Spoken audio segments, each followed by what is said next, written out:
Herkese merhaba, kanalıma hoş geldiniz. Bu videomda sizlere yapımı inanılmaz kolay olan, örgüye yeni başlayanların dahi çok rahatlıkla yapabileceği güzel bir yelek tarifi paylaşacağım. O kadar kolay bir yapımı var ki videoyu seyrettiğiniz zaman ne demek istediğimi rahatlıkla göreceksiniz. Gerçekten çok keyifli ilerliyor. Hızlı biten de bir çalışma. Böyle 1-2 günde falan yapabileceğiniz bir çalışma. Yakadan başlamalı bir örnek bakın. Yakadan başlıyoruz. Artışlarımızı yaparak bir bütün halde dikişsiz şekilde yeleğimizi tamamlamış oluyoruz. Şöyle rengini göstermek istiyorum. Kamerada çok yansımıyor. Bakın çok güzel bir yağ yeşili ve burada güzel bir taş rengi kullandım. İkisi birbirine gerçekten çok uyumlu oldu. Sadece haroşa örgü yapıyoruz. Bakın tek yöne örerek örgümüzü elde ediyoruz.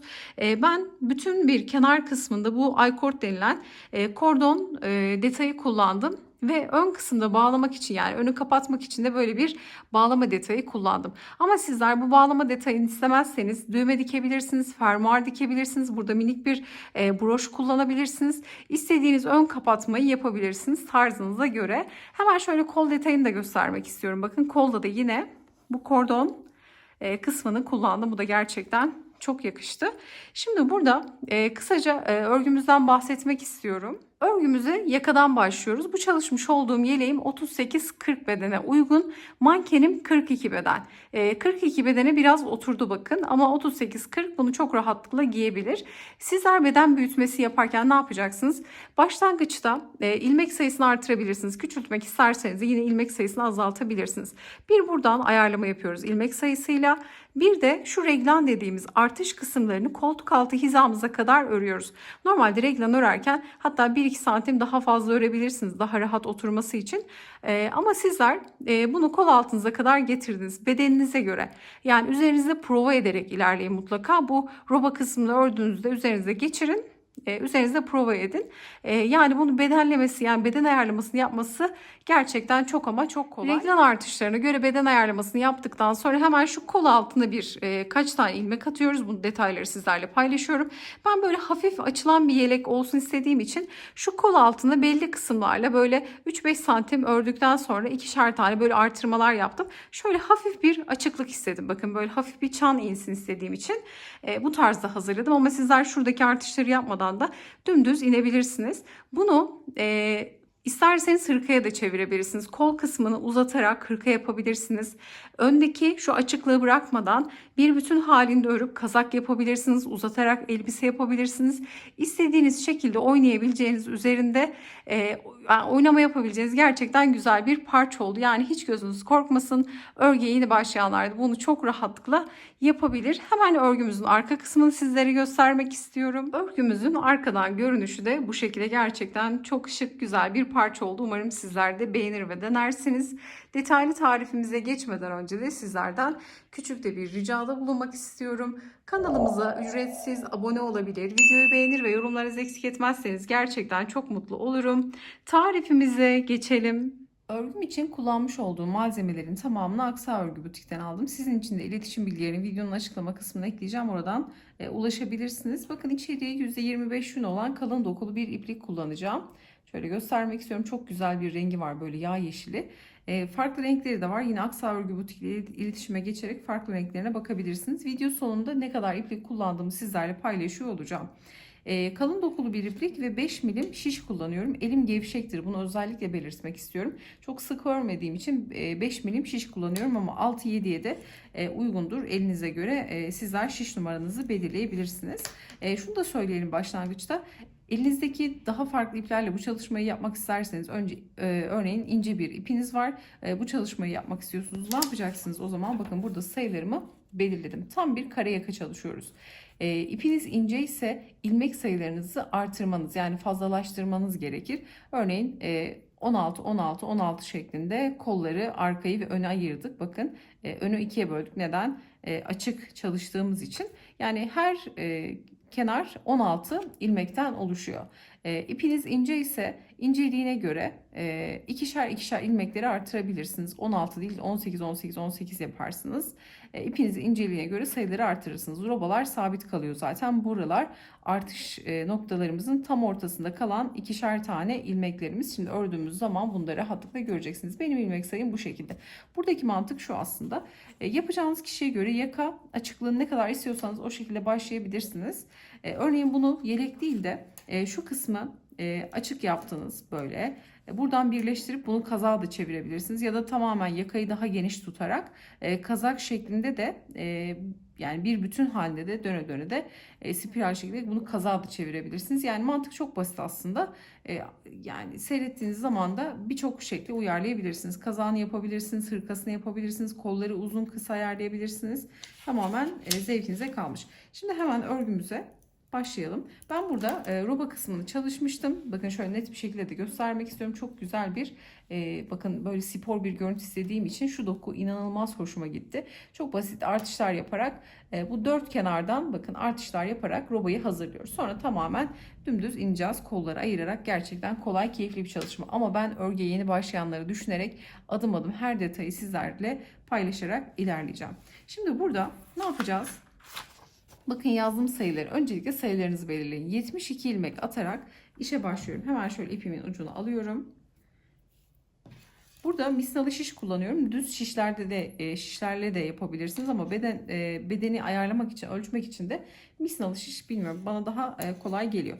Ama tabii ki düz şişlerle de yapılabilir. Ben böyle 100 santimlik misinalı şiş kullanıyorum. Şimdi burada bir miktar ipi fazla fazla bırakın. Eksik kalmasın. Eksik kalırsa çünkü tekrardan söküp yeniden başlamak gerekebilir.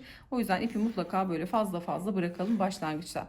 Şimdi şişe ilmek atışınız farklı olabilir. Düz ilmeği, ters ilmeği farklı şekilde örüyor olabilirsiniz. Mesela ben şimdi haroşa örneğini düz yöne örerek, düz şekilde örerek elde ettim.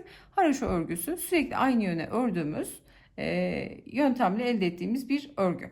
Şimdi burada şişe ilmek nasıl atıyorsanız dilediğiniz gibi bildiğiniz kolay yöntemler varsa onları kullanabilirsiniz. Ama aramızda yeni başlayanlar varsa şişe ilmek nasıl atılır, düz örgü, ters örgü nasıl yapılır çok detaylı bir video paylaşmıştım. O videonun linkini de aşağı açıklama kısmına eklerim, oradan bakabilirsiniz. Şimdi şöyle ipimi ikiye katladım. Hemen bakın şişime ilmek atmaya başlıyorum bu şekilde. Şimdi toplamda 72 tane ilmeğimi oluşturup geliyorum. Şimdi burada toplamda 72 tane ilmeğimi oluşturdum ve çengelli iğnelerimi de ayarladım. Bakın 2, 4, 6, 8 köşe için, artış için, yer belirlemek için kullanacağım. Bir de artış yüzümüzü belirlemek için bir çengelli iğne ihtiyacım var. Toplamda 9 tane çengelli iğne kullanacağım. Şimdi 72 ilmeği attıktan sonra kısa kalan iple şöyle bir tane düğüm atıyorum ki örgümüz açılmasın. Hemen örgümü çeviriyorum. Şimdi burada adım adım sizlerle sayı paylaşarak tek tek ilerleyeceğim. Ben düz örgü yaparak haroşa örgüsünü elde ediyorum. Sizler ters yön örmek kolay geliyorsa ters örgü yaparak da haroşa örgünüzü elde edebilirsiniz. Şimdi burada bakın ön kısımdan başlıyoruz. Buradan başlayacağız. Örerek diğer uca kadar geleceğiz. Şimdi buradaki ikişer tane yazdığım reglan artışı için 2 tane sabit ilmeğimiz var. Yani biz bu 2 sabit ilmekten bir öncekinde ve bir sonrakinde artış yapacağız. Burası önemli. Bakın şöyle göstermek istiyorum. Şimdi öne 8 ilmek ayırdık. Köşede sabit kalacak. 4 köşede de sabit kalacak. İkişer tane ilmek ayırdık. Bu 2 ilmek sabit kalacak. Bu ilmeğin 2 ilmeğin bir önceki ilmeğinde ve bir sonraki ilmeğinde artış yapacağız.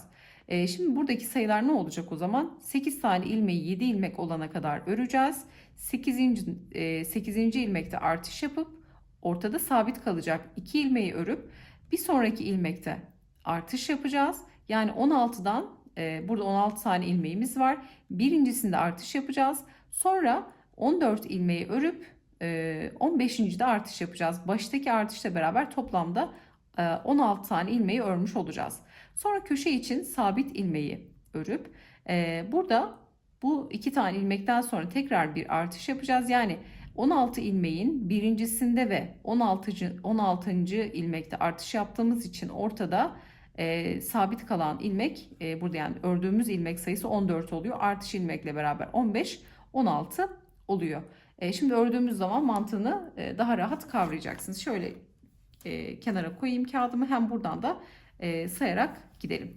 Şimdi 8 tane öne ayırmışız. Ne yapacağız? 7 ilmek öreceğiz. Hemen şöyle ilmeğin solundan batıyorum. Düz örgü yapıyorum bakın. Birinci ilmeği ördüm. Bu aşamada eğer çok hızlı ördüğümü düşünüyorsanız videoyu yavaşlatabilir ya da tam tersi hızlandırarak da seyredebilirsiniz. 3, 4, 5, 6, 7 ilmeğimi ördüm. Şimdi 7 ilmeği ördükten sonra 8. de artış yapacağım. Peki artışı nasıl yapıyoruz? Oldukça kolay. Hemen bakın gelen 8. ilmeğin tam orta göbeğine batıyorum. İlmeğin tam ortasına batıp buradan bir ilmek çıkartıyorum. Bakın artış ilmeğimiz bu. Bırakmıyorum. Hemen bu 8. ilmeği normal solundan batıp tekrar düz şekilde örerek ikinci ilmeği çıkartıyorum. Yani bir ilmekten 2 ilmek çıkarıp artışımızı bu şekilde yapıyoruz. Şimdi artıştan sonra çengelli iğnemi alıyorum. Sağdaki şişime takıyorum. Şimdi ortadaki için bakın bu 2 tane sabit ilmeğimiz vardı. 2 çengelli iğnenin ortasında kalacak 2 ilmek. Hemen 2 tane ilmeğimi örüyorum. Düz şekilde yine hep 1, 2 tane ilmeği ördüm. 2 ilmekten sonra hemen tekrar çengelli iğnemi alıp sağdaki şişime takıyorum. Şimdi buradaki 16 ilmeğe geldik. 16 tane ilmeğin birincisinde artış yapıyoruz. Yani çengelli iğneden sonra artış yapıyorum. Hemen bakın nasıl yapıyorduk? İlmeğin tam ortasına batıyorum. Buradan düz bir şekilde ilmeğimi çıkartıyorum. Sonra solundaki boşluktan ilmeğe batıp ilmeğimi çıkartıp bir ilmekten 2 ilmek çıkartıp ördüğüm ilmeği bırakıyorum. Bakın çengelli iğneden önce artış olacak ilkin. Sonra çengelli iğneden sonra artış olacak. İki çengelli iğne arasında ortada 2 tane ilmek sabit kalacak. Şimdi 16 tane ilmeğin birincisinde artış yaptık. Bu birinci ilmek. Şimdi 14 tane ilmeği öreceğiz. Ya da bunu 1 sayıp 15 de yapabilirsiniz. Bu birinci ilmekte artış yaptık. Şimdi 14 ilmek örelim. Bu artış yaptığımız yer kafamızı karıştırmasın. Şimdi 14 tane ilmeği örüyorum. Artıştan sonra 1, 2, 3, 4, 5, 6, 7, 8, 9, 10, 11, 12, 13 ve 14. Şimdi artış yapacağız. Bu artış yaptığımız ilmekte 16. ilmeğimiz olacak. Hemen yine ilmeğin tam ortasından batıyorum. Bir ilmek çıkarttım. Şimdi bırakmıyorum ilmeği. Solundan batıp aynı ilmekten 2 ilmek çıkarıp ilmeği bıraktım. Artıştan sonra hemen çengelli iğnemi sağdaki şişime alıyorum. Ve ortada sabit kalan, yani şu kısım, bakın şu köşedeyiz. Ortadaki 2 tane sabit kalan ilmeği öreceğiz. 1, 2, 2 ilmeği ördükten sonra diğer çengelli iğnemi alıp hemen buraya yerleştiriyorum. Ve şimdi artış yapacağız. Buradaki sırt kısmındayız bakın. Hemen artış yapalım. Çengelli iğneden sonra ilmeğin ortadan batıyorum. İlmek çıkarıyorum. Solundan batıp aynı ilmekten ikinci ilmeği çıkarıp ilmeği bırakıyorum. Artışı yaptık. Şimdi tekrar 14 ilmek. Artıştan sonra 14 ilmek örüyorum. 1, 2, 3, 4, 5, 6, 7, 8, 9, 10, 11, 12, 13 ve 14. 14 ilmeği ördüm. Şimdi burada artış yapacağım. Hemen ortasından batıyorum. Bir ilmek çıkarttım. Solundan battım. Bir ilmek çıkarttım. Artıştan sonra bakın artışla baştaki artış, sondaki artış, ortadaki 14 ilmek, yani burada 16 ilmeği tamamlamış oluyoruz. Çengelli iğnemi hemen sağdaki şişime takıp ortadaki 2 sabit ilmeği örüyorum. 1, 2. Hemen diğer çengelli iğneyi alıyorum. Sağdaki şişime takıyorum. Hemen artışla başlıyorum bakın. 1, ilmekten 2 ilmek çıkarttım. Ve şimdi 14 tane ilmek öreceğim. 1, 2, 3, 4, 5, 6, 7, 8, 9, 10, 11, 12, 13 ve 14. 14 ilmeğimi ördüm. Şimdi burada artışımı yapıyorum. Hemen ortadan batıp ilmek çıkarttım ve normal solundan batıp ikinci ilmeği çıkarıp ilmeği bıraktım. Şimdi hemen çengelli iğnemi alıp sağdaki şişime takıyorum. Ortadaki 2 tane sabit ilmeğimi örüyorum. 1, 2, tekrar çengelli iğneyi takıyorum. Şimdi sonda 8 tane ilmeğin kalması gerekiyor. Bakın şimdi artış yapacağız. 2, 4, 6, 8 ilmek kaldı. Artış yapıyorum bakın buradaki ilmekten. Hemen çengelli iğneden sonra artışı yapıyorum. Baştaki gibi 7 ilmek düz örülüyor. Yani 8. ilmekte artış yapmış oluyoruz. Kalan 7 ilmeği de bakın düz ördüm. Şimdi ben ilmekleri attıktan sonraki sırada direkt artış yaptım ki burada yanlış yapmayalım. Eğer şuradaki 16 tane ilmekte bir fazla ördüyseniz ya da eksik ördüyseniz buradaki sondaki sayı eşit gelmez karşılıklı. Buna mutlaka dikkat edelim. Bakın 4 köşede 2 tane ilmek sabit. Buradaki çengelli iğneden önce ve sonra olacak şekilde de artışlarımızı yaptık. Buradaki sayılara göre şöyle tekrar sayıları göstermek istiyorum. Şimdi artış yaptığımız yüzde çengelli iğneyi takacağım. Şimdi bir sıra şimdi çevirip hiç artırmadan hepsini bir tane batıp öreceğiz. Yani bir sıra artış yapacağız, bir sıra artış yapmayacağız. Şimdi bu artış yaptığımız yüze şöyle çengelli iğnemi takıyorum. Bu artış yaptığımız ilk sıra. Şöyle çengelli iğneyi takalım bakın. Bir sonraki sıralarda taksak da olur. Şöyle çengelli iğneyi koyuyorum ki bu artış yaptığımız yüz. Yani bu yüzü gördüğümde artış yapacağım. Şimdi örgüyü çeviriyorum. Çevirdim. İpi arka tarafa alıyorum. Bakın bir sıra artış yapmayacağız. Bir sıra artış yapacağız. Bir sıra artış yapmayacağız. Şimdi hemen burada ilk ilmeği örebilirsiniz, örmeyebilirsiniz. Nasıl istiyorsanız. Şimdi ben burada ilk ilmeği direkt bu şekilde sağdaki şişime alıyorum. Bakın şöyle sağdaki şişimi aldıktan sonra hemen sıradaki gelen ilmekleri düz örerek ilerliyorum. Hepsini düz öreceğim. Bakın artış yaptığımız ilmeği de yine düz örüyoruz.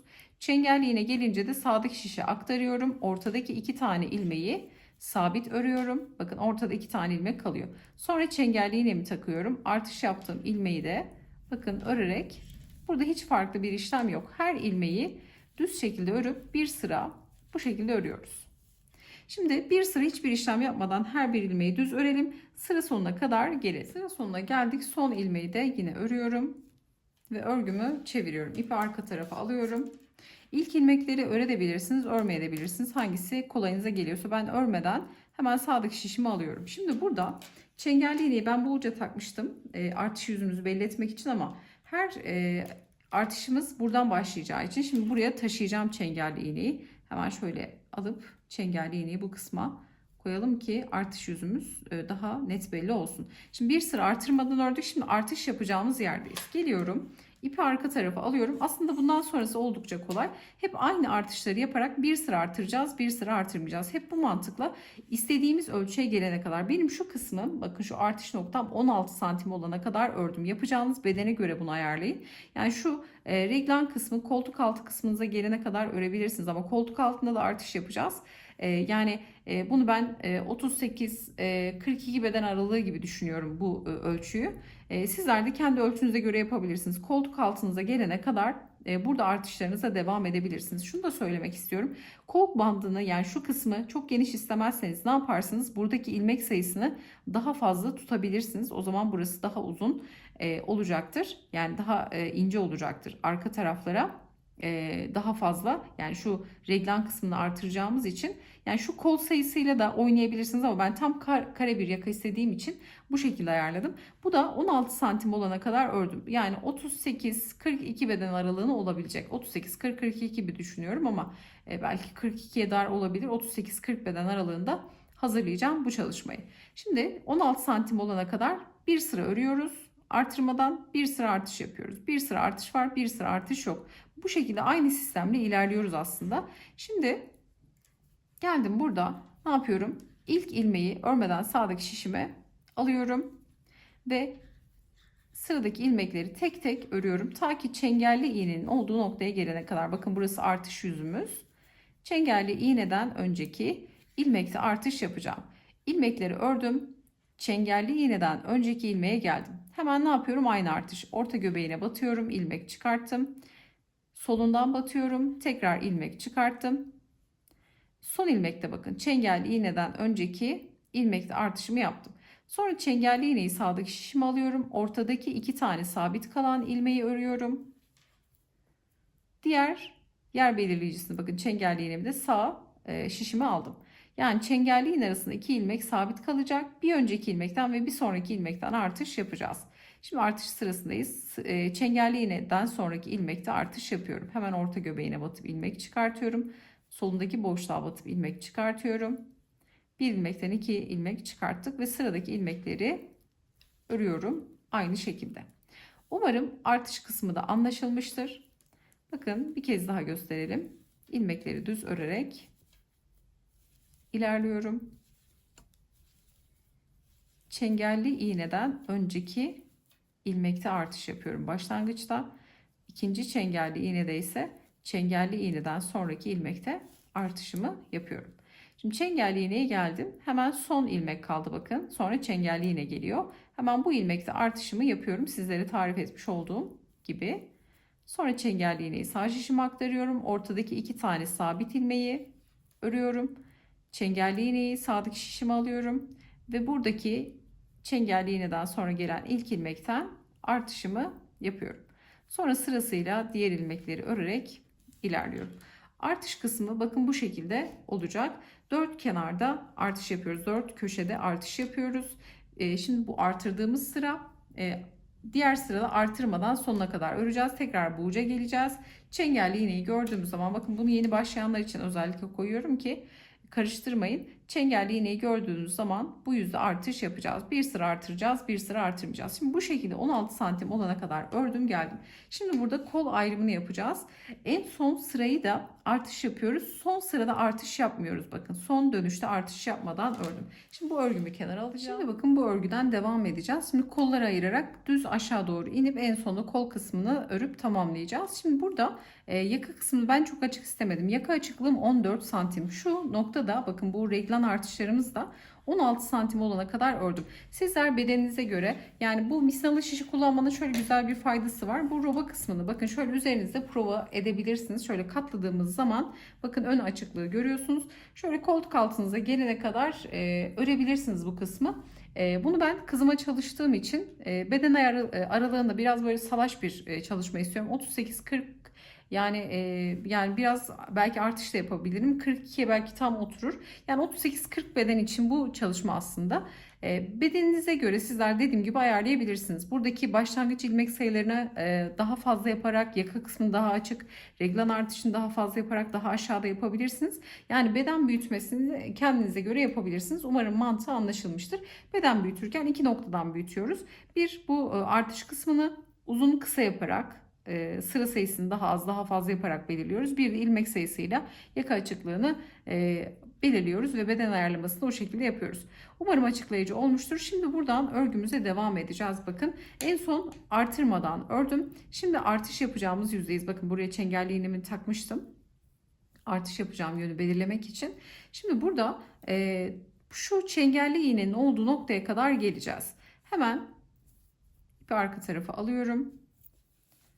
Burada ilk ilmeği örmeden sağdaki şişimi aldım. Yine ilmekleri düz şekilde örerek ilerliyorum. Ta ki çengelli iğnenin olduğu noktaya kadar gelelim. Şimdi bakın çengelli iğnenin olduğu noktaya kadar geldim. Şimdi burada çengelli iğneden önceki ilmeği gövdeye veriyorum. Buradaki ön kısma veriyorum. Çengelli iğneyi artık çıkartıyorum. Bir işim kalmadı. Şimdi ortada 2 tane sabit kalan ilmeğim vardı. Bu ilmeğin bir tanesini bakın ortada 2 tane sabit kalan ilmeğin ilkini ön gövde kısmına veriyorum. Şimdi burada şişi şöyle çıkartacağım. Sağdaki şişi kol için ayırdığımız ilmekleri bakın diğer ilmeğe kadar kol için ayırdığımız ilmekleri burada bekleteceğim. Hemen şöyle bir yer yani ilmek tutucu kullanacağım bu aşamada. Ama elinizde böyle bir çengelli iğne yoksa ne yaparsınız? Kalın bir ipe farklı renkteki bir ipe etamin iğnesini takıp ilmekleri iplikte de bekletebilirsiniz. Hemen burada gövde için bakın ön için ayırdığım ilmeği şöyle ayırıyorum. Ortada 2 tane sabit kalan ilmeğin bir tanesini kola veriyoruz bakın. Çengelli iğneyi çıkartıyorum bir işim kalmadı. Şimdi kol için olan ilmekleri buradaki ilmek tutucuma takıyorum. Ta ki diğer çengelli iğneye kadar Bu ilmekleri bakın takacağım şimdi. Şöyle hızlı bir şekilde de göstermek istiyorum. Geleceğiz ta ki çengelli iğnenin olduğu noktaya kadar. Burada bakın çengelli iğnenin olduğu noktaya kadar geldim. Şimdi çengelli iğneden önceki ilmeği kola veriyorum. Burada çengelli iğneyi çıkartıyorum. Ortada 2 tane sabit kalan ilmeğin bir tanesini de kola verdim ve burayı kapatıyorum. Bakın kolu şöyle buradaki ilmek tutucuya taktım. Bakın burası kol kısmımız. Şimdi İpim burada devam ediyor bakın. Şimdi kol altına ilmekler atacağız. Burada yani ne kadar istiyorsanız o kadar atabilirsiniz ama çok da fazla atmak iyi değil. Burada yaklaşık şöyle 4 tane ilmek atacağım. Hemen 4 ilmeğimizi atalım. 1, 2, 3, 4. Bakın 4 tane ilmeği bu şekilde oluşturdum. Şimdi diğer şişle arka sırtı öreceğiz. Bakın kolu ayırdık. 4 ilmek attım. Arka sırt kısmı öreceğim. Buradaki çengelli iğne noktasına kadar. Hatta şurayı tekrar göstermek istiyorum. Belki yeni başlayanlar, yani örgü bilenler zaten kolay yapıyor ama burada önemli olan örgü bilmeyene göre anlatmak. Şimdi buradaki ilmekleri ördük. Kol için ilmeklerimizi çengelli iğnemize taktık. Bekleteceğiz. Bakın bu ilmekleri sonradan öreceğiz. Şimdi kol altı için 4 tane ilmek atıyorum. Hemen nasıl atıyorum? Bakın parmağıma bir defa doluyorum. Hemen şuradan şişimi geçirip parmağımı çıkardığım zaman birinci ilmek oluşuyor. Bunları da çok gevşek yapmayalım ki örgüde kötü görünmesin. Hemen ikinci ilmek, 3, 4. Yani 5-6 da atabilirsiniz. Tabi istediğiniz genişliğe de bağlı bu. 4 ilmek benim için yeterli şu an. Şimdi geliyorum. Bakın sıradaki ilmeği ne yaptık? Ortada 2 tane sabit kalan ilmeğin birinde gövdeye veriyorduk. Hemen bu gelen ilmeği bakın düz şekilde örüyorum. Hemen düz şekilde ördüm. Çengelli iğneyle artık bir işim kalmadı. Bunu çıkartıyorum. Her bir ilmeği düz örerek ilerliyorum bakın. Ta ki diğer çengelli iğneye kadar öreceğiz. 4 ilmeğimizi attık. İlmekleri bekletiyoruz. Ön kısmı ördük. Şimdi sırt kısmı örüyoruz. Ta ki diğer çengelli iğneye kadar şimdi gelelim. Şimdi burada bakın çengelli iğnenin olduğu noktaya geldim. Hemen buradaki ilmeği örüyorum. Çengelli iğneyi çıkartıyorum. Ortada 2 tane sabit kalan ilmeğin bir tanesini arka sırt kısma veriyorum. Şimdi burada şişimi şöyle hafif uzatıyorum ve diğer ilmek tutucumu alıyorum elime. Bunları da yine Aksa Örgü Butik'te bulabilirsiniz. Şimdi kol için bakın şurası ön kısmı, burası da koldaki ilmekler. Diğer çengelli iğneye kadar diğer tarafta yaptığım işlemi yapacağım. Hemen ilmeği alıyorum burada. Çengelli iğneyi çıkartıyorum. Ortadaki sabit kalan ilmeğin bir tanesini de kola vermiş oluyoruz. Sonra her bir ilmeği bakın sırasıyla buradaki ilmek tutucuma takıyorum. Ta ki diğer çengelli iğnenin olduğu noktaya kadar. Şimdi burada bakın ilmeklerimi taktım. Burada kol kısmına çengelli iğneden önceki ilmeği de takıyorum. Çengelli iğneyi çıkartıyorum. Ortada 2 tane sabit kalan ilmeğin birincisini bakın kola verdim. Burayı kapatıyorum. Şimdi şöyle ilmekleri de düzleyelim. Bakın bu kol için ayırdığımız ilmekler. Şimdi burada diğer ilmekler bekliyor sol tarafta. Hemen sağdaki şişimle 4 ilmek atıyorum hemen koltuk altı kısmına. Şöyle 1, 2, 3 ve 4. 4 ilmeği attıktan sonra hemen diğer kalan şişteki ilmekleri de yine düz şekilde örüyorum. Bakın ilkini de yine düz örüyorum. Artık buradaki çengelli iğneyle bir işim kalmadı. Hemen diğer gelen ilmekleri de düz örerek sıra sonuna kadar ilerliyorum. Şimdi sırayı tamamlayalım. Yine aynı dönüşü yapalım ve kol altı kısmına kadar gelelim. Şu kısımda ne yapıyoruz hemen bunu gösterelim. Bakın dönüşümüzü yine aynı şekilde yapıp kol altı kısmına kadar geldik. Şimdi burada bakın ilmekleri örüyorum. Burada artış yaptığımız ilmekler vardı. Bu ilmekleri örerken şöyle yine solundaki boşluktan batıyorum. Bir tık bu nokta zorlayabilir ilk sıra. Sonraki sıralar rahat edecek. Solundan batıyorum. Yine düz örüyorum. Hemen ilmeğin bakın şöyle solundan batıyorum. Düz örüyorum. Hemen solundan batıyorum. Düz ördüm. Bu da sonuncu 4. ilmeğim. Bunu da yine solundan batarak şöyle. Tam ortadan batarsanız belki biraz gevşek olabilir ilmekler. Solundan batıp düz ördüm. Ve sonraki gelen ilmeği de yine aynı yönde örerek ilerliyorum. Şimdi burada bir sıra bu şekilde öreceğim. Bakın şöyle görünüyor koltuk altı kısmı da. Şimdi şu noktayı gösterelim. Burası. Yeni başlayanlar için önemli.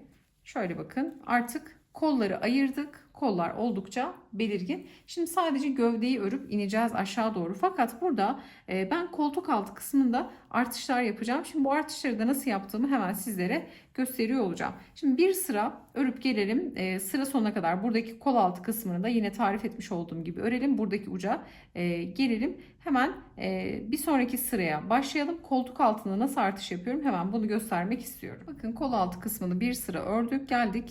Sırada yine ilk ilmeği sağdaki şişimize ördüğümüz yönde batarak sağ şişimizi aldık. Düz ilmekleri yine, yani ilmeklerimizi düz şekilde ördük ve geldik buradaki koltuk altı kısmına. Şimdi koltuk altında ördüğüm noktada bu sırada artış yapacağım. Şimdi şöyle bakın, çengelli iğnemin olduğu noktada artış yüzümdü. Bu yine aynı yüzde artış yapacağınız noktada takabilirsiniz. Şimdi mutlaka bedeninize bunu giyerek de prova edin. Yani şu ilmek tutucu değil de ipe taktığınız zaman kolunuza da rahat geçirirsiniz. Ne kadar örmek istediğinizi ona göre de belirleyebilirsiniz. Şimdi koltuk altı kısmında, yani ben gövdede düz bir iniş istemediğim için, hafif böyle bir açılma istediğim için koltuk altında artışlar yapacağım. Ama bu artışı yapmak zorunda değilseniz 4 ilmeği koltuk altına attıktan sonra dümdüz inerek de bitirebilirsiniz. Şimdi şöyle geliyorum. Bakın, burada 4 tane ilmek oluşturmuştum. Hemen ilkinden artış yapıyorum. Artışı da yine aynı şekilde yapıyorum. Bakın, önce ortaya batıyorum, ilmek çıkartıyorum. Sonra soluna batıp ilmek çıkartıyorum. Bu birinci artışım. Şimdi ortadaki 2 tane ilmeği örüyorum. Şöyle 3 örelim. Bir öncekinde artırmışız. Hemen buradaki bir sonrakinde yine aynı artışı yapıyorum. Yani bunun sıra sayısı yani şu kadar olmak zorunda değil. Bunu 2 ya da 3 kere tekrar edeceğim. Bakın, bir koltuk altının sağında, bir de koltuk altının sol tarafından artış yaparak ikişer tane ilmek çıkartmış oldum. Sonra kalan diğer ilmekleri de düz şekilde örüyorum. Şimdi buradaki yaptığım artışı diğer kolda da uygulayacağım. Hemen diğer kol altı kısmında da uygulayacağım. İkişer tane artıracağım. Bunu bir şöyle 3 santim 5 santim kadar örüp tekrar bir artış yapacağım. Bunu da hemen artış yaptığım sıralarda sizlere söylüyor olacağım. Şimdi bakın, buradaki 2 tane ilmek artırdım. Diğer tarafta da 2 tane ilmek artırıp sonra aynı şekilde öreceğiz. Bundan sonra artık bir esprisi yok. Aynı devam ediyor. Bakın, örgüyü hep aynı şekilde örerek gövdeyi aşağı doğru indireceğiz. Bunu hırka yapmak isterseniz yine aynı mantıkla upuzun hırkalar yapabilirsiniz. Kazak yapmak isterseniz orta yakayı, örneğin şurada açıklık bırakmak istiyorsunuz. Bırakırsınız, birleştirirsiniz orta kısmını, kazağa dönüştürürsünüz. İlmekleri zaten çıkarttık. Kolu kısa, uzun, buradan buradaki ilmekleri örerek istediğiniz kadar uzatabilirsiniz. Yani üzerinde oynayabileceğiniz gerçekten çok kolay bir parça. Hiçbir zorluğu yok. Yaka düşürme vesaire de yapmadım ki örgüye yeni başlayanlar bunu çok rahatlıkla yapsın diye. Yaka düşürme de yapabilirsiniz. Zaten örgü bilenler bunu istediği gibi şekillendirecektir. Şimdi burada dediğim gibi koltuk altından artışlar yaparak, şimdi birinci artışı yaptım. İkinci bir artışı yaptığımda yine sizlerle paylaşıyor olacağım. Belirli sadece koltuk altı kısmından artış yapıyorum. Bakın, iki kol altı kısmında da burada yaptığım işte mutlaka burada da uyguluyorum. İstediğim genişliğe gelene kadar dediğim gibi dümdüz insin istemediğim için bunu yapıyorum. Ama sizler yapmadan da inebilirsiniz dediğim gibi. Belirli aralıklarla artışlar yapacağım bir miktar. Bunu da hemen sizlerle paylaşacağım. Birinci artışımı gördünüz. Şimdi ikinci artış kısmını gösterelim. Bakın, birkaç sıra ördüm. Kol altı kısmına geldim yine. Burada artış yapacağım. Dediğim gibi bu artışları kendi bedeninize göre yapabilirsiniz. Ne kadar sıklıkta istiyorsanız o kadar tekrar edersiniz. Şimdi ben birkaç sıra ördükten sonra hemen yine kol altı kısmına kalan noktada bakın artışlarımı yapıyorum. Hemen şu ilmeği de örelim. Hemen buradaki bakın orta kısmı kalan noktada artışımı yapıyorum. Artışları zaten biliyoruz nasıl yaptığımızı. Burada artış yaptım. Hemen şurada şöyle bir iki tane ilmek örüyorum. Tekrar bir artış yapıyorum. Bu kez arada 2 ilmek ördüm ve sağında ve solunda artışlar yaptım. Böyle belli aralıklarla artışlar yapacağım dediğim gibi. Bunu üzerinizde prova ederek ne kadar genişliğe ulaşsın istiyorsanız o kadar yapabilirsiniz. Çok fazla da olabilir. Birkaç artış da yeterli olabilir. Dediğim gibi bu tamamen sizin zevkinize kalmış. Nasıl görünmesini istiyorsanız aslında. Şimdi burada artışımı tekrar ettim. Yine birkaç sıra örüp bir kez daha artış yapacağım. Bunu şu an 2 kez tekrar ettim. Kaç kez tekrar ettiğimi sizlerle paylaşacağım. Bundan sonra artık bakın yapacağımız işlem bu kadar. Kol altı kısmında artışlar yaparak ikinci artışımı yaptım. Şu an sadece gövdeyi örüyorum. Hemen şöyle örgümüzü bir düzleyelim. Bakın. Bundan sonra artık sadece gövdeyi istediğim uzunluğa gelene kadar öreceğim. Kol altı kısmında da ikinci artışımı yaptım. Bunu 3'e 4'e de tamamlayabilirim. Kaçı tamamladığımı hemen bitirdiğimde sizlerle de paylaşıyor olacağım. Gövdeyi tamamlayalım. Beden kısmını. Şurada bir bağcık yapacağım. Bu arada ilik evi açmadım. Eğer düğme takacaksanız ilik evi de açabilirsiniz. Yani düğme yerler için delikler oluşturabilirsiniz. Ben burada bir bağcık yapacağım için düğme oluşturmayacağım. Yani düğme deliği oluşturmayacağım. Burada kol altı yani kol kısmını nasıl örüyoruz? Artık gövdeyi tamamlayalım. Kol kısmını örmeyi tarif etmeye geçelim. Bakın yeleğimin boyunu yeteri kadar uzattım. Şu kenardaki artışları da yani 6 tane yaptım. 6 tane yaparken de çok yakın aralıklarla yapmayın. Mutlaka şöyle bir 3-5 santim ördükten sonra yapın. Eğer çok daha fazla uzatacaksanız bu artış kısmını yani burada 2 ya da 3 kere yapmanız maksimum yeterli olabilir sizin için. Tabii ben bunu biraz daha hafif böyle geniş biraz açılım istediğim için devam ettirdim. Şimdi burada hemen şu uzunluğu söylemek istiyorum. Yakadan itibaren uzunluğu burada 44 santim oldu bakın. Örgümüzün yakadan itibaren şöyle omuz kısmından itibaren söyleyecek olursam da bakın 48-49 santime yakın yeleğimizin boyu. Yaka açıklığını zaten söylemiştim. Şimdi ben burada bakın kolu tamamladım. Burada bir kordon geçtim. Ay-cord denilen tekniği kullandım ama tığla yaptım bunu. İsterseniz şişle de yapabilirsiniz. Kol açıklığını da söyleyelim şimdi. Kol açıklığı da yaklaşık 20 santim ölçüsünde. Şimdi burada etek ucunu kapattım. İlmek kapatmayı şimdi hem kolda göstereceğim hem de şu ay-cord geçmeyi, kordon yapımını da tığla nasıl yapıyorum bunu da göstereceğim. Burada uyguladığım kordon tekniğini tamamen etek ucundan başlayarak yaka ve ön patlarda da uygulayacağım. Şimdi bunu uygulama olarak gösterelim. Burada 5 milim şişimi 40 santime geçiriyorum. Bakın artık 100 santimlik misinalı şişe işimiz kalmadı. Şimdi burada 40 santime ihtiyacımız var. Çünkü kol kısmını öreceğiz. Şimdi burada hemen ne yapıyorum? Şöyle ucunu çıkartıyorum. Buradaki ilmek tutucudan direkt şişime ilmekleri geçiriyorum. Ki öreceğiz burada artık. Bu şekilde ilmekleri hemen hızlı bir şekilde geçirelim. Şimdi artık son ilmekleri de 40 santimlik misinalı şişime geçiriyorum. Artık bu ilmek tutucuyla bir işim kalmadı. Bakın bütün ilmekleri misinama yani şişime geçirmiş oldum. Bu arada yeleğin hemen enini de söyleyeceğim. Bu arada mutlaka üzerinize prova ederek bu çalışmayı yapın. Örneğin koltuk altı kısmınıza geldi. Mutlaka yaka roba kısmını üzerinize deneyin. Beden kısmında ne kadar artış yapacaksınız, ne kadar uzatacaksınız. Kişiden kişiye göre değişebilir. Ben burada santim olarak ölçü veriyorum ama en doğru ölçü sizin üzerinize prova ettiğiniz şekilde ölçülendirip o şekilde örüp artışlarınızı santiminizi ona göre belirlemeniz daha uygun olur. Şimdi kol altından kol altına kadar olan kısmını yani şu roba kısmını söyleyecek olursak yaklaşık 39 santim. Gövde kısmı da tabi artışlar yaptığım için de 48 santim oldu. Bütün ölçüleri de vermiş olduk bu şekilde. Şimdi burada ne kadar ip gittiğini de söyleyeceğim. 3 tane bu yağ yeşilinden kullandım. Bir tane de şu krem renginden böyle taş rengi gibi çok güzel bir tonu var. Bakın şöyle yakından göstermek istiyorum. Rengi çok güzel. Bu taş renginden kullandım. Bir yumaktan çok az kullanıyoruz. Sadece kordon geçmek için kullanıyoruz. Yani bir yumağın tamamı da bitmiyor. Bunu da belirtmiş olalım. Şimdi hemen yağ yeşili rengimizi alıp buradaki ilmekleri bir sıra öreceğiz. İlmek çıkartıp bir sıra ördükten sonra hemen kordon yapımına geçeceğiz. İpimi aldım. İlmeği oluşturmak için de 4 milim tığ kullanıyorum. Bu arada ilmek kapatmaları da yine 4 milim tığla yaptım. Şimdi kolda kapattığım ilmek şeklini göstereceğim. Kolda kapattığım ilmekleri aynı etek ucunda da kapatıyoruz. Bu arada şunu da söylemek istiyorum. Bakın artışları yaptığımız çengelli yine bizim ters kısmımız oluyor. Diğer kısmı da düz kısmı oluyor. Yani hiç artırmadan ördüğümüz kısım ben düz kısmı yaptım ama iki taraflı da kullanılabilir. Tamamen haroşa örgüden oluşuyor çalışmamız. Şimdi gelelim şöyle koltuk altı kısmından. Bakın misinayı şişi geçirdikten sonra en sağdaki şişin hemen ucundan başlayacağız ilmekleri çıkartmaya. Şöyle sağlam olsun diye bir zincirle bir ilmek oluşturuyorum. İlmeği bırakıyorum.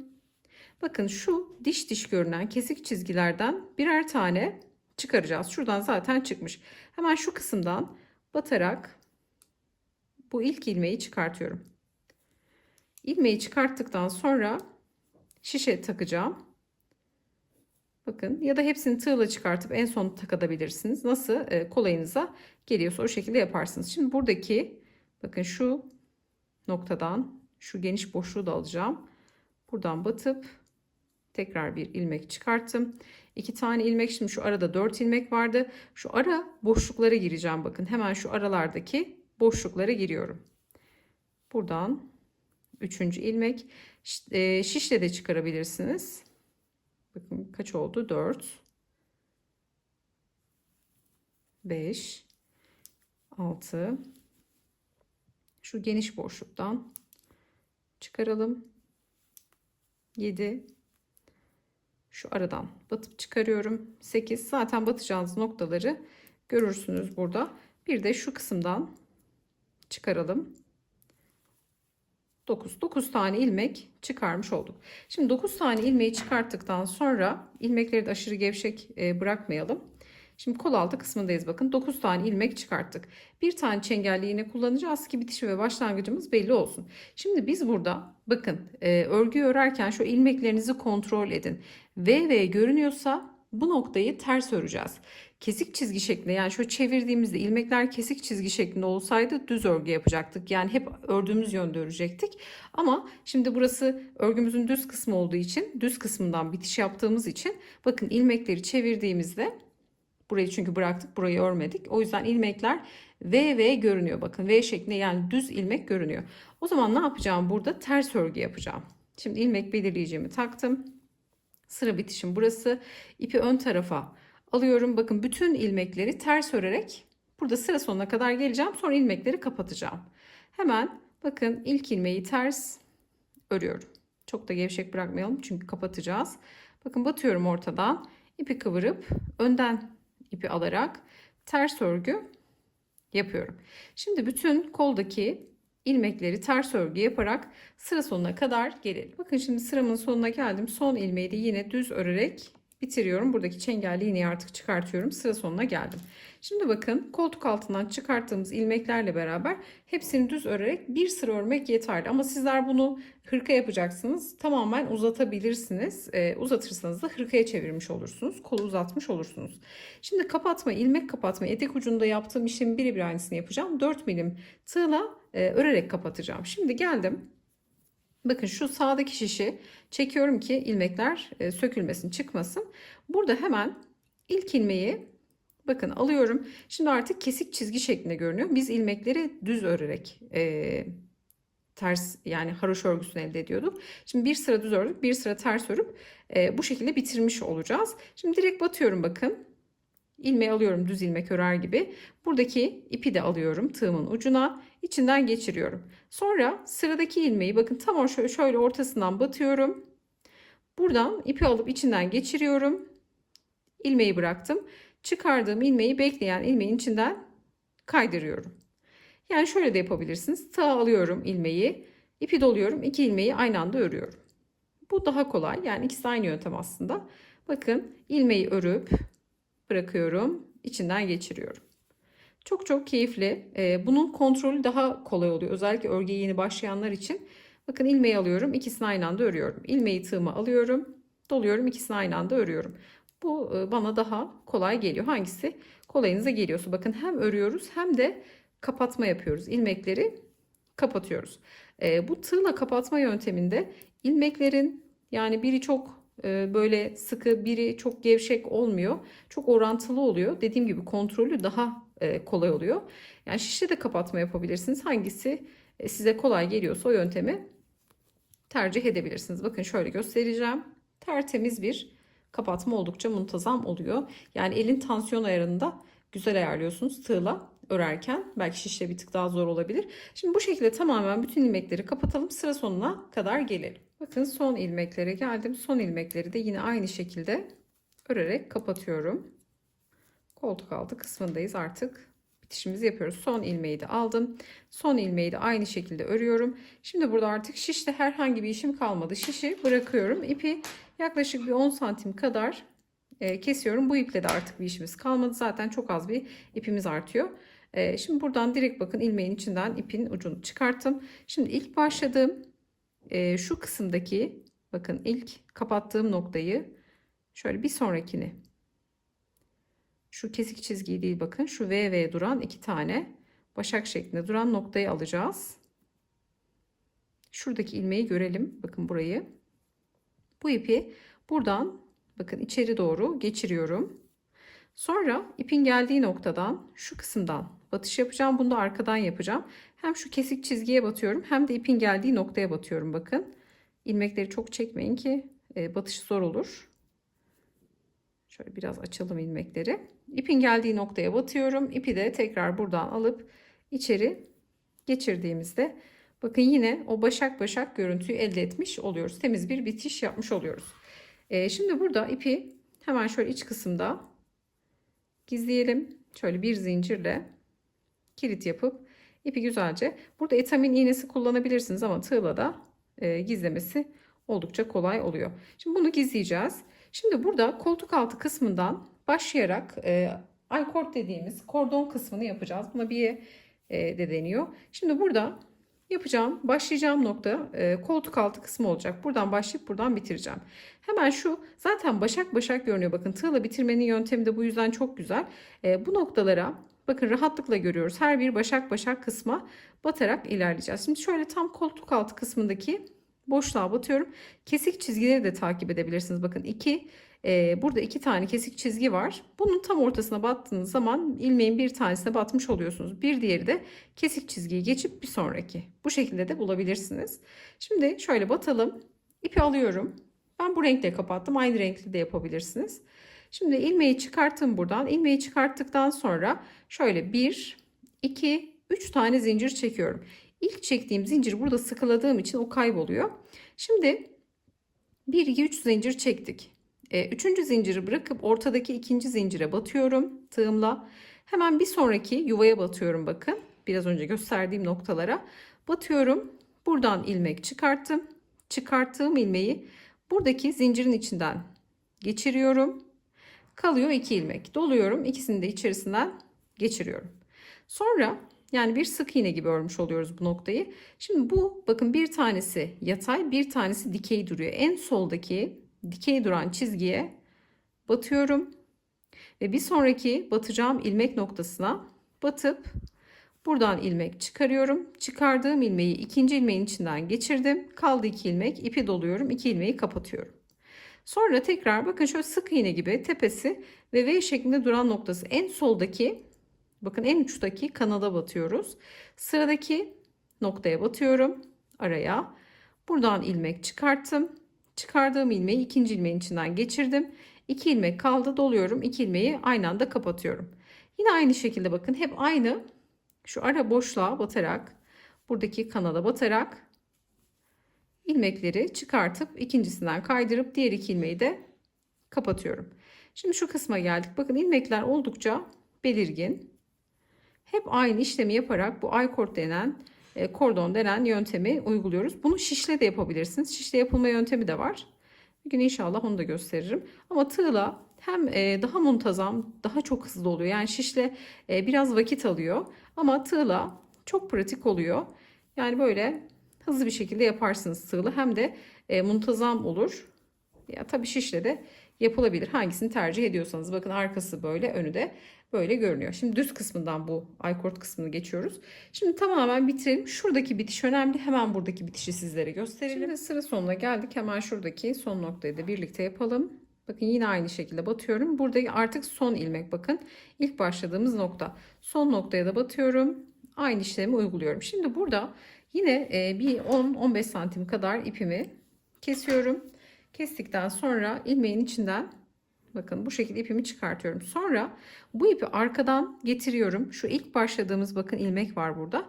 Başak şeklinde olan noktaya batıyorum. İpi buradan alıp çıkardım.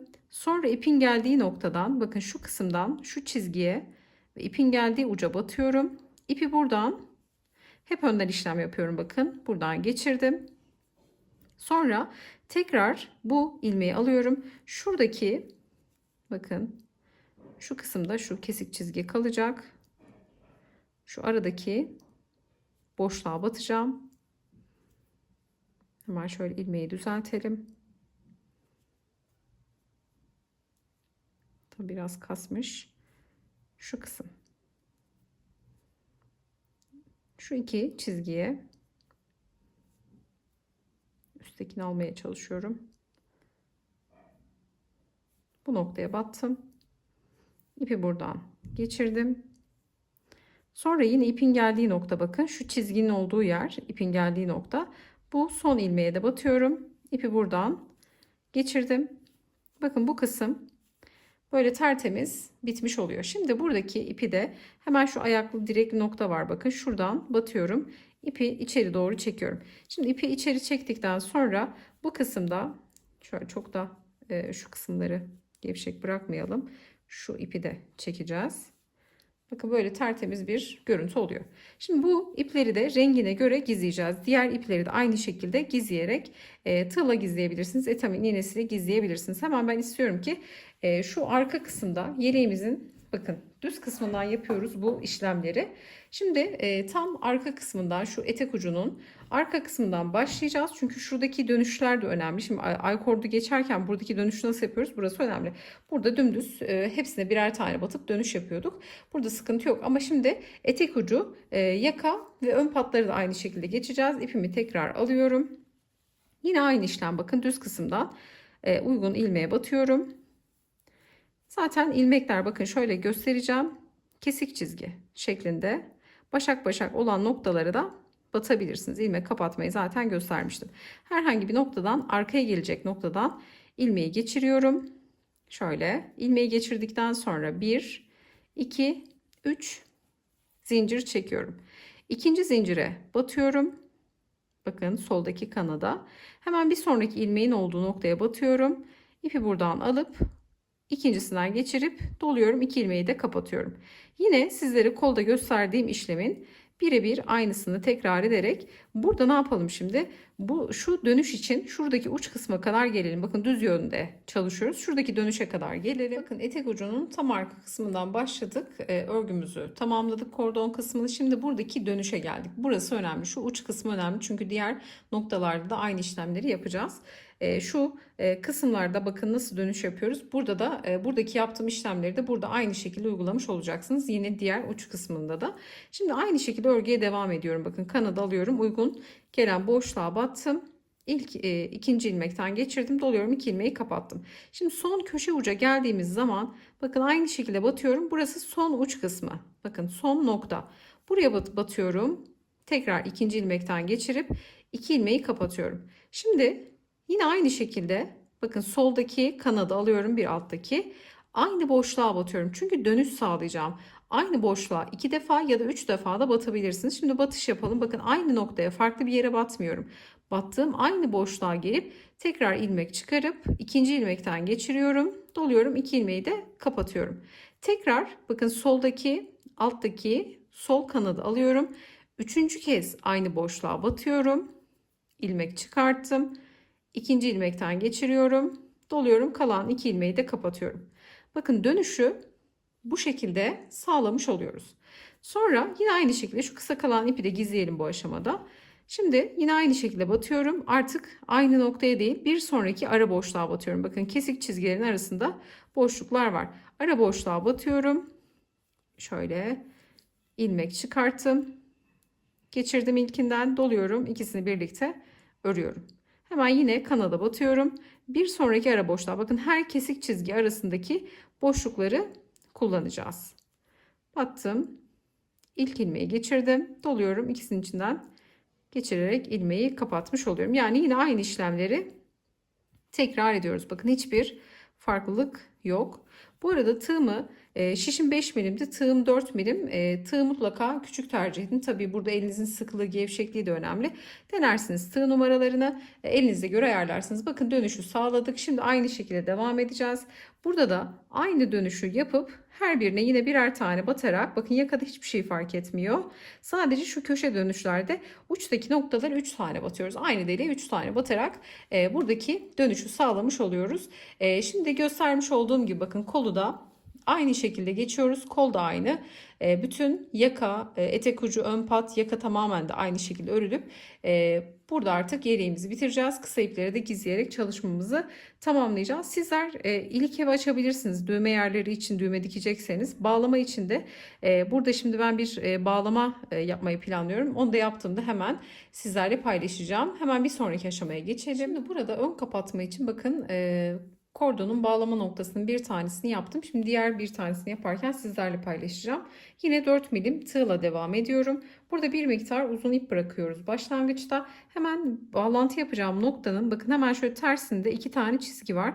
Bu iki çizgiye tam uç noktaya denk gelecek şekilde batıyorum. İpi buradan tığımın ucuna alarak geçiriyorum. Geçirdikten sonra bıraktığım bir miktar uzun bıraktığım ipi bir defa tığıma doluyorum. Yumaktan gelen ipi de şimdi tığıma dolayarak bu iki ilmeği kapatıyorum. Kısa bıraktığım ipi tığıma bir defa doluyorum. Yumaktan gelen ipi de tığıma alıp bu iki ilmeği kapatıyorum bakın. Bu şekilde kordon bağlama kısmını oluşturuyorum. Kısa bıraktığım ipi tığa bir defa doluyorum. 2 ilmek oluyor. Yumaktan gelen ipi de alıp bu iki ilmeğin içinden geçiriyorum. Bu şekilde gerçekten kolay bir yöntem. Ne kadar istiyorsanız uzunluğunu o kadar yapabilirsiniz. Şimdi şöyle göstereceğim sizlere bakın görüntüsünü. Gerçekten güzel görünüyor. Temiz bir çalışma. Bu şekilde iki tarafını böyle bağlayarak yaka kısmını birleştireceğim. Bunu birkaç noktada da uygulayabilirsiniz. Dediğim gibi ilik evi açarak düğme yerleştirebilirsiniz. Broşlar kullanabilirsiniz. Daha farklı kapatmalar. Hatta fermuar dahi takılabilir. Bunu hırka vesaire yapacaksanız eğer. Farklı yaka çalışmaları yapabilirsiniz. Aslında üzerinde dediğim gibi oynanabilecek gerçekten güzel bir kolay bir örnek. Şimdi tarif etmiş olduğumuz gibi kordonu uzatalım. Bitişini hemen gösterelim. Son noktaya geldim. Bir kez daha yapıyorum. Şimdi burada bitiriyorum artık. Bakın kısa ipim kaldı. Bir miktar şöyle kısa ip bırakarak kesiyorum. Bakın tığdaki ilmeği çıkartıyorum. Çıkarttıktan sonra hemen burada iki ipi bir defa düğümlüyorum.